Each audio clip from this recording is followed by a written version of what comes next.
Geechi Gotti saying that the top tiers is ducking UM5 because he's in it. Duh. Let's get into it. What's going on, everybody? This is Temperature Check. I am your host, as always, man. Mr. Check the Temperature. How y'all doing? And I wouldn't be who I am if I ain't do what I do. So shout out to my brand news and my day ones. Make sure that you like, comment, subscribe to the channel. And of course, make sure you copping that Temperature Check apparel. But Geechi Gotti is yet again in another 100K tournament. UM5 is going down in the summer. And y'all know what this is. From May till about August, it's the summer of Geechi. It's the summer of Geechi. Just already in 2022, think about what he's done, man. He got Mike P. He got Frack. He got Clean Paper. He just battled Jazz. And now he getting ready to do the Ultimate Madness Tournament 5. Now, here's the thing. He was supposed to do a 2-on-2 with him and Rom versus KD and MVP in St. Louis this weekend. That shit got canceled because UM5 is coming up. So, you know, Rum Nitty and Geechi got to get ready for that. I seen the roster for UM5. This is what I'll say. It's top tiers in there, but it ain't a lot of top tiers in there. You talking about Geechi Gotti here. And the thing is, Geechi conditions his brain, his mentality, his overall persona is very acclimated to the structure of the Ultimate Madness tournament. If you think about it, again, just in the last few weeks, he got Frack, Clean Paper, Jazz, back-to-back weekends, Jazz and Clean 3-round battles. Then he's supposed to have the 2-on-2, which is supposed to be this week. So really, he had lined up 4 battles in 5 weeks. He's conditioned for this. I'm looking at this roster. Half of them he already beat.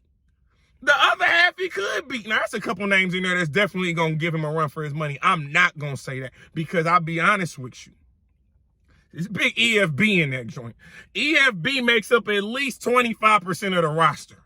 I ain't going to hold you. I ain't going to tell you on that much, but it's a couple surprises. It's a couple surprises in this tournament, but I'm for sure EFB about 25%. This is what I want to say about the tournament. Again, this is where Geechi wins Champion of the Year. It sets up for him every time. Because if you think about it, he already got 4 battles in. This is another 4 battles. His resume is just overwhelming. It's because of his work ethic. When you're working to the level that Geechi Gotti is, you're setting yourself up for success. You are building an empire and you setting yourself up for success. His name is always going to be in that conversation for Champion of the Year because of the work ethic. He don't take days off. Even a bad Geechi is probably better than 90% of the battle rappers out here. He has proven himself. He's 3-time Champion of the Year in the 5 years they've had it? Yeah. Only other people that's won it is O-Red and Chilla Jones. So 3 out of the 5, he's a dynasty. He is a dynasty, and he's setting himself up to win a 4th one. I'm calling it right now because no one is working with the amount of pressure. No one gets everyone's A game every single time that battles as much as he does. Maybe a Danny Myers, but then again, Danny Myers does not get the top tier names that Geechi gets on a consistent basis. Respectfully.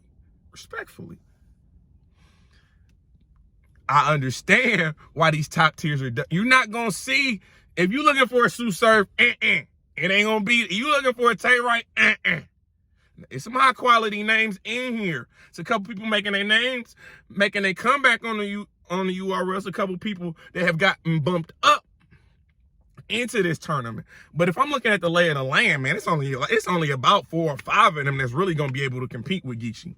I ain't going to lie to you. And if you're telling me Geechi, Rom, and JC is in that thing, it's an all EFB final. Those are your number 1 seeds. If you put those 3 on opposite sides of the brackets and they don't got to battle each other to the final 4 in the finals, understand EFB is definitely about to split this money yet again. Y'all might as well just start writing these checks strictly to every effing bar LLC. That's all. That joint coming back to the West. It's going right back to the West. It's gonna be hard because again, you're fighting the Geechi knows how to win these tournaments, and you still have to fight the aura of Geechi.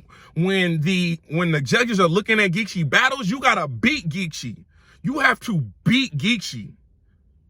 This is one of them times, and we was talking about it on the spaces, like the difference between so when battles aren't judged, right?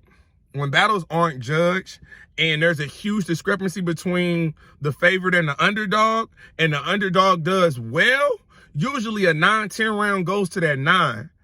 But when you're doing a tournament, you gotta beat the champion. And Geechi is the Ultimate Madness winner, so says the voting last year. You gotta beat Geechi. It's not a lot of names that's gonna beat Geechi. It's just not. He don't really get beat. He have debatables. And when you have a debatable with the champion's keeping that belt. You're going to have to go out there and prove it, man. Ultimate Madness Tournament 5, it is the summer of Geechi Gotti yet again. Who's going to stop it, man? I'm going to tell you, when they drop the roster, though, it's a couple names in there that's really going to spice it up, depending on these matchups. It's all about the matchups. Some punches in there, some schemers in there. Definitely some anglers in there. But again, like I said, it's EFB, man.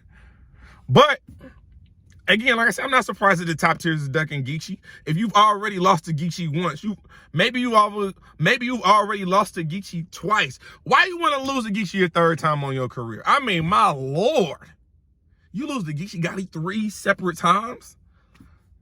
I guess it ain't that bad, man. It's Geechi Gotti. He's not Rushmore. But y'all let me know what y'all think. Do y'all think that it's smart that these top tiers are ducking Geechi Gotti? Because again, he just understands how to win, bro. And some of our favorite top tiers are not conditioned for the 2-week turnaround that they have to do with the Ultimate Madness 5, because they don't do that on a regular basis. But him, JC, a Rumnitty, they do this. A Danny Myers, they do this. All I'm saying is, if it's all EFB at the end of this tournament, I'm not going to be surprised. But y'all let me know what y'all think. The top tiers ducking Geechi makes sense to me. Oh, yeah, man. Y'all lock in with me tomorrow night, man. Me and my brother Deadass Talk, man. We got First Lady Flames coming on the show. You know, she just got done bodying my brother Jack Boy, Kings versus Queens, respectfully. And then I heard they did their thing in the 2-on-2. So we gonna talk about it, man. We're gonna talk about it because Woman of the Year shaping up, and it's looking kind of nice right now. But y'all let me know what y'all think, man. Make sure that y'all liking, comment, and most importantly, subscribing to the channel. Subscribe to the channel, man. Top tier media shit. I don't know what to tell you. This is Temperature Check. I am your host as always, man. Mr. Check the Temperature. Like, comment, subscribe to the channel. You know the motto. We just getting started.